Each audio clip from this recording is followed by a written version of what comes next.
Luis, me gustaría que desde el punto de vista gremial hagas una síntesis de los avances que se van haciendo en la educación para defender los derechos de los docentes.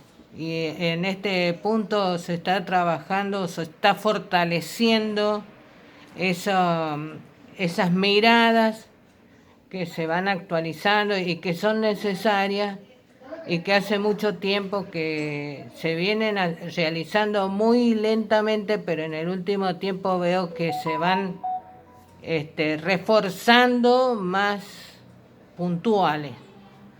¿Qué podés aportar en este sentido? Bueno, primero decirte que ha sido en este primer semestre un semestre bastante arduo.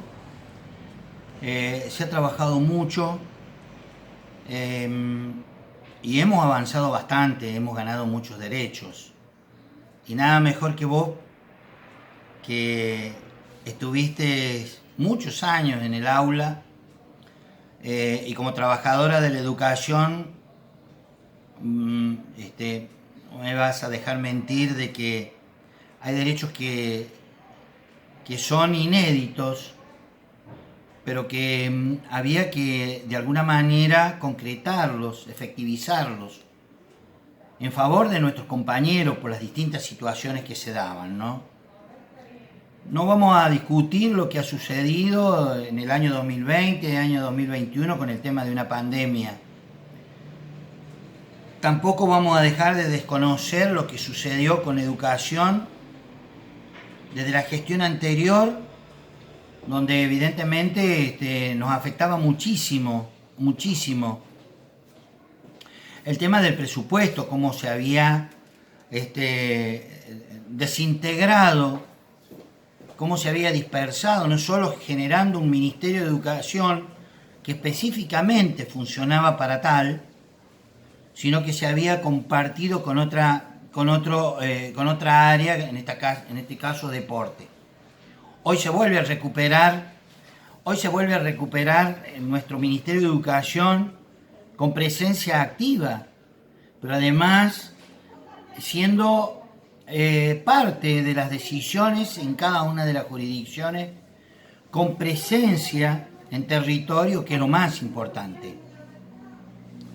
En el 2021 comenzamos con una titularización para el nivel secundario en todas sus modalidades y el nivel superior, situación que alcanzó aproximadamente a 5.000 docentes y que no solamente le garantiza la estabilidad laboral al mismo, sino que también lo que estaba haciendo es el ordenamiento de las plantas orgánicas funcional. Dos cosas nos arroja esto, ¿no? En un tiempo perentorio, que estas titularizaciones ya sean como se hacen en primaria, es decir, cargo vacante, se concursa anualmente a principio del ciclo a través del proceso administrativo, pedagógico y legal, ¿no? Es decir, que todos los cargos vacantes se denuncian al 31 de diciembre, o las horas, y a posteriori, bueno, se ponen a consideración dentro de este proceso. Como vos recordarás, tenemos traslado, luego tenemos ingreso, que es la titularización, y luego tenemos interinatos y suplencia. Eso sería por un lado, y por otro lado, nos da la posibilidad de empezar a concentrar horas, porque se prolijan las plantas orgánicas funcional de tal forma que nos da la posibilidad, mientras más docentes dentro de las plantas orgánicas sean titulares, más posibilidad de poder llegar a la concentración de horas, para que los docentes no se desplacen más allá de 2 establecimientos educativos. Después de eso, bueno, vino una paritaria salarial, donde se logró un 50% en el valor índice, con la aplicación de un 30% en marzo, 7% en mayo, 6% en julio, que viene impactado a partir de hoy día, que están percibiendo el salario de julio. Y luego hay un 7% en el mes de octubre que va a impactar en noviembre. Bien. También en tiempo y forma este mismo 50% está aplicado en el E66. Y hay que sumarle también el acuerdo paritario nacional.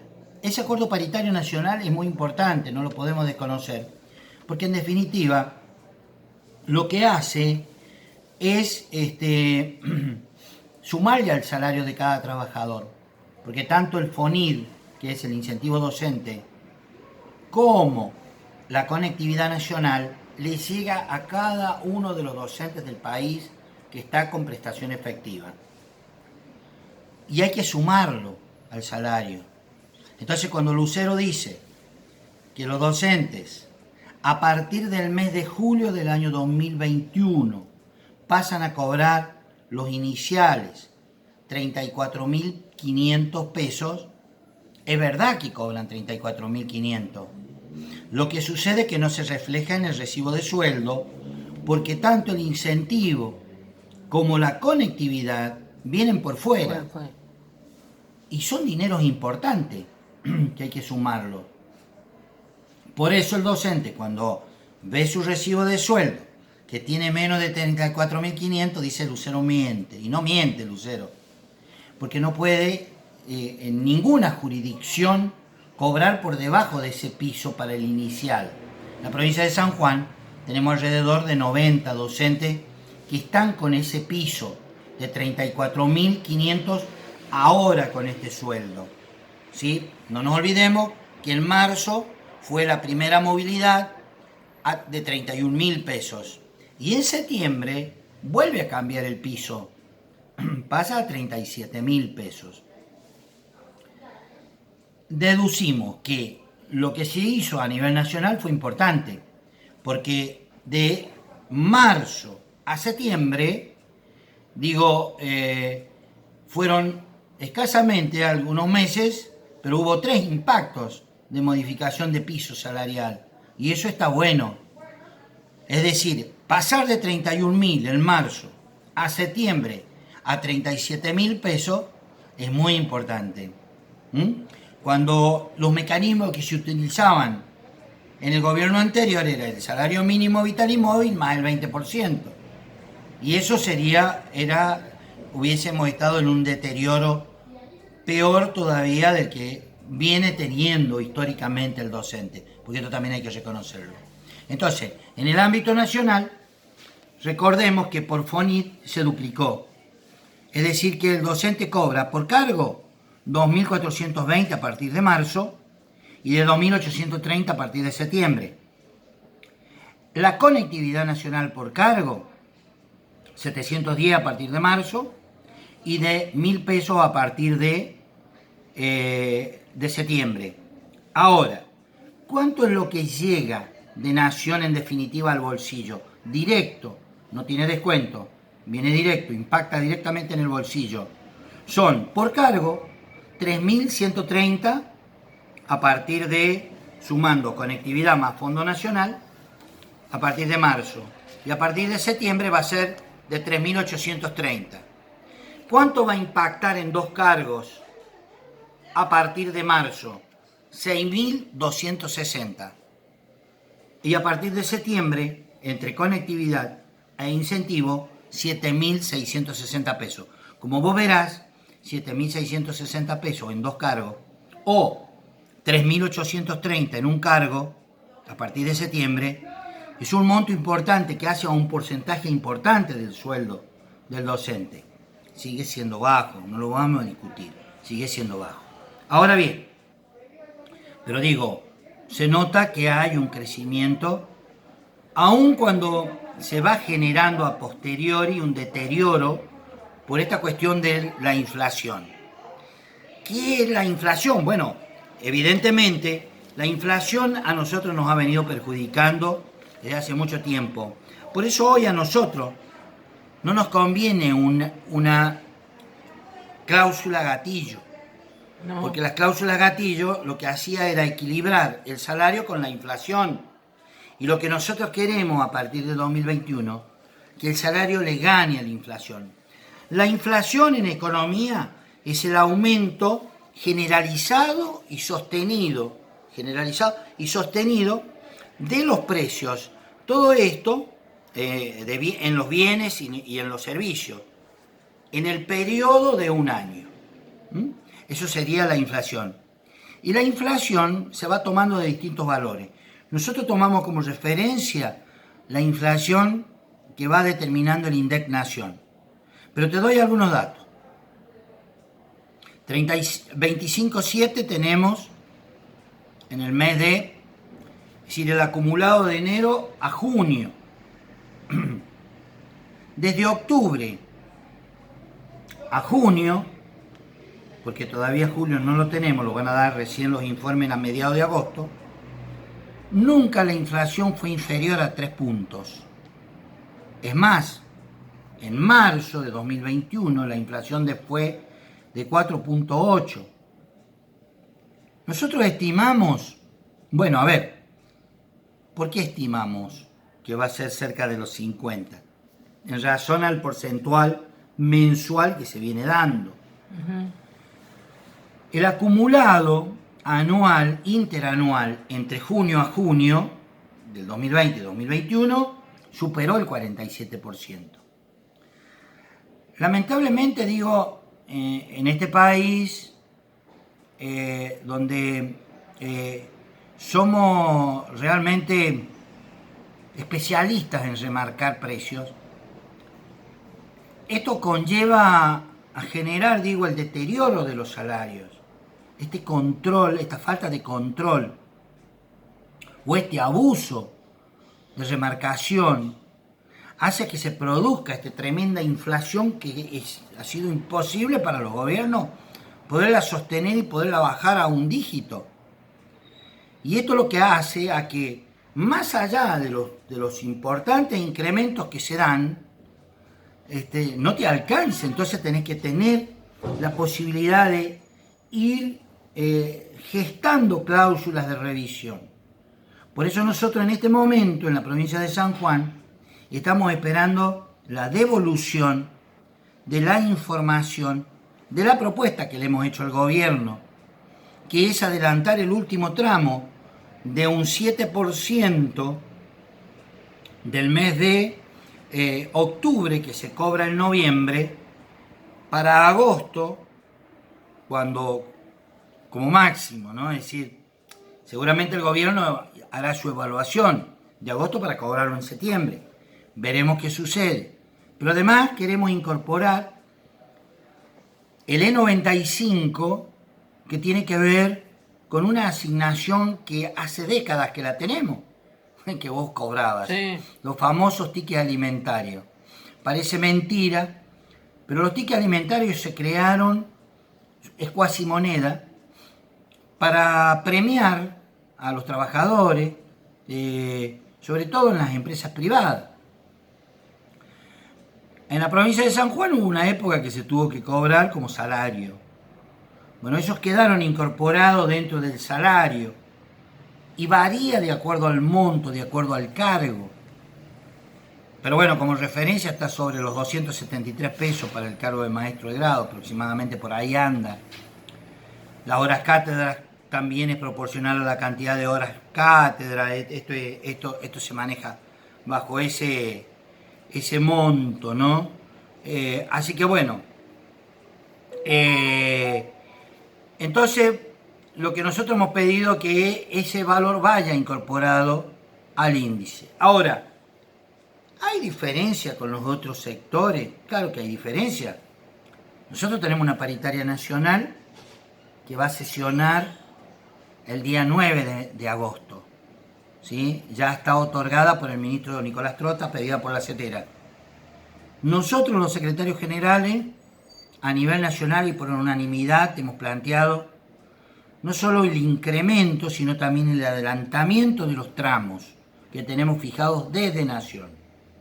No solo en lo que significa el piso salarial, sino también en el incentivo y también en la conectividad. Es decir, que eso también va a tener una movilidad dentro de nuestro salario. Más la respuesta que nos dé este día jueves 5, la ministra de Hacienda y Finanzas, la contadora pública Marisa López, en representación del gobierno de la provincia.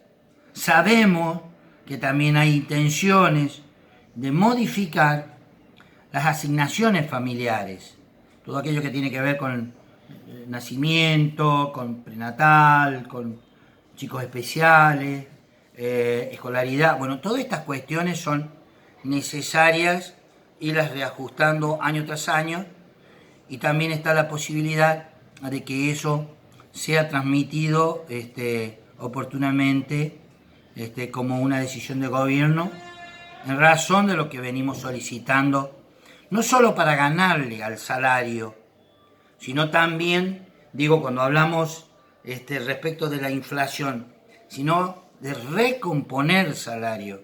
Cuando hablamos de recomponer salario, es empezar a blanquear los recibos de sueldo. Por eso queremos que el E95 vaya arriba y desaparezca. San Juan es una de las provincias, si no la que menos sumas el negro tiene. Suma, sí. ¿Está bien? Entonces, hay provincias que tienen hasta 6, 7 sumas fijas. De manera que, bueno, para nosotros es un gran desafío no solamente blanquear el salario y ganarle a la inflación, sino recomponer salario. Por eso también, dentro de este paquete de pedidos que hemos hecho la semana pasada, dejamos bien claro que hay que trabajar sobre algunos temas puntuales, que para nosotros son fundamentales, porque evidentemente no hay equidad en algunas cuestiones y que es fundamental para nosotros. Nosotros estamos pidiendo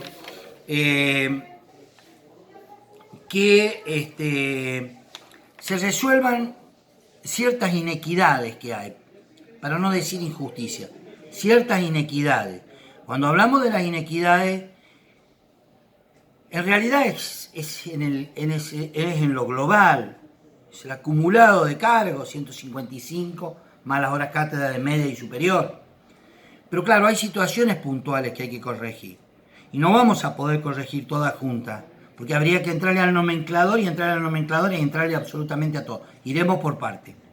Entonces, estas más relevantes, como el caso de los celadores de albergue, de educación especial, los docentes de jornada completa, que están cobrando menos de lo que realmente les corresponde, es necesario que se corrija. No son, digo, dentro del acumulado total, ¿sí?, o de la grilla del sector docente, no son tantos como para no poderlo resolver.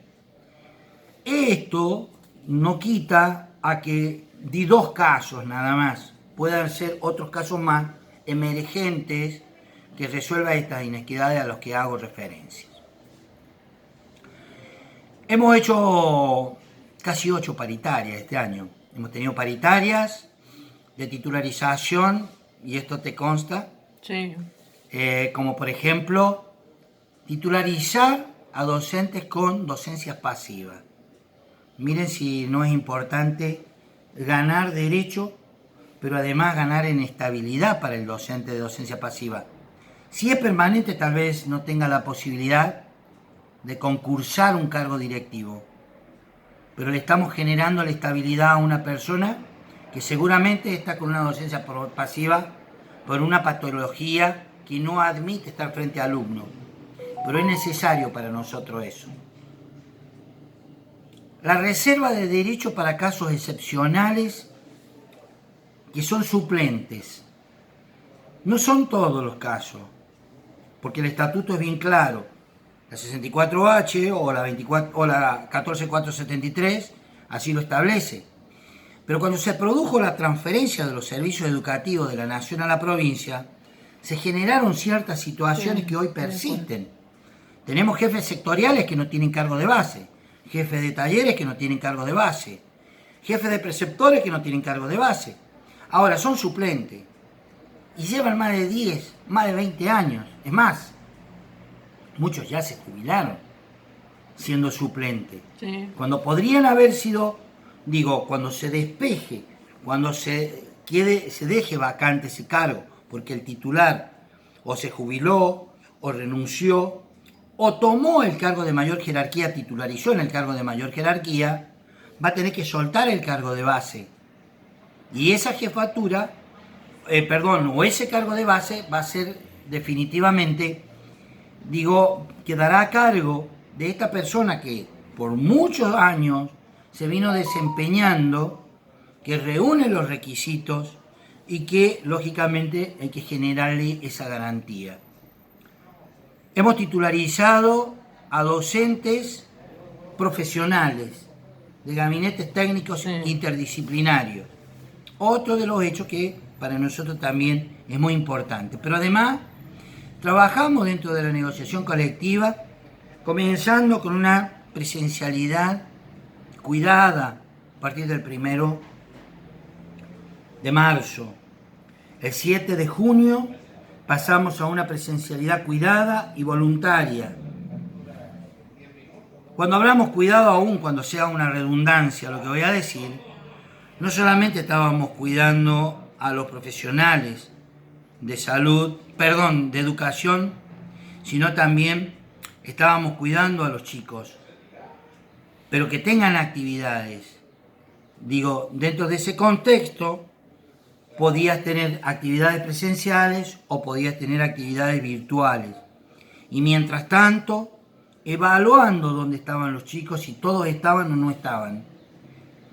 Como se detectó que habían chicos desvinculados, entonces había que preparar o, dentro de un programa específico, trabajar para ellos, para que puedan nivelar y puedan alcanzar el objetivo. Y ahí vino el fortalecimiento pedagógico para ellos. Y entonces se adelantó el receso al 5 de julio. Y ese receso vuelve a una presencialidad cuidada a partir del día de la fecha 2 de agosto. Ahora, las 2 últimas semanas se trabajó después del receso con el PRASIR. Es un programa donde no solamente este fortalecimiento pedagógico se realizó para los chicos que alcanzaron objetivos, sino también para aquellos que necesitaron del apoyo del Ministerio de Educación, que necesitaron el apoyo pedagógico previsto y proporcionado, por el PRASIR, virtual o en la presencialidad. Pero los chicos tuvieron la posibilidad de poder estar contenidos de alguna manera y entrar en sintonía.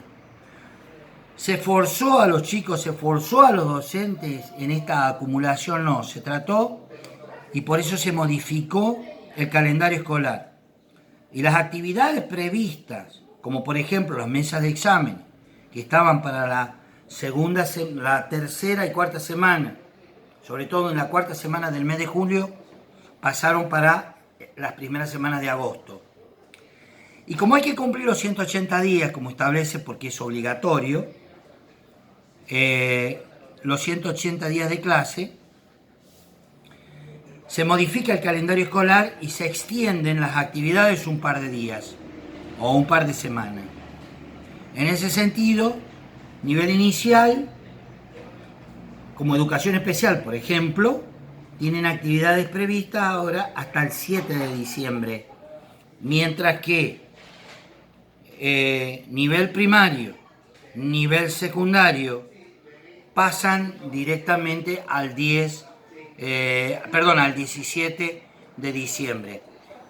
Los docentes vamos prácticamente hasta el último día del mes de diciembre, de manera que luego viene el receso y las mesas del mes de diciembre pasan para febrero-marzo, para el turno febrero-marzo del año 22, entendiendo, que nosotros estamos dentro de una unidad pedagógica que se puede entender al año 2020-2021, 2021-2022. Bueno, gracias por proteger a los derechos de los docentes y a seguir trabajando, porque esa es la función que tiene el gremio UDAP. Yo te agradezco mucho. nosotros seguimos trabajando sobre los docentes suplentes, sobre los mecanismos necesarios para que esta burocracia que hay dentro del sistema y el docente demora en percibir su salario, se puedan reducir. Proponemos alternativas desde el gremio, proponemos opciones que sean mucho más rápidas. De hecho que hay 3.500 docentes que a partir de hoy por terminación están empezando a percibir salarios. Hay más de 3.500 docentes, muchos figuraron en un listado, muchos van a aparecer sin haber estado en el listado, van a poder percibir porque se siguió procesando. Las deudas que están van a ser prontamente liquidadas en planillas complementarias. Nosotros estamos recepcionando y estamos elevando el pedido de estos reclamos de deudas retrasadas, aletargadas diría. Estamos tratando de que en algunos lugares se puedan agilizar, como por ejemplo en el departamento jurídico del Ministerio de Educación. Por eso lo que nosotros pretendemos es que todas estas cuestiones que le van generando trabas sean fusibles que puedan detonar y si no funcionan, bueno, se puedan modificar en favor de los trabajadores, en favor de su tarea, y cuando un docente sabe cuándo ingresa, también sepa saber cuándo va a percibir su salario. Gracias.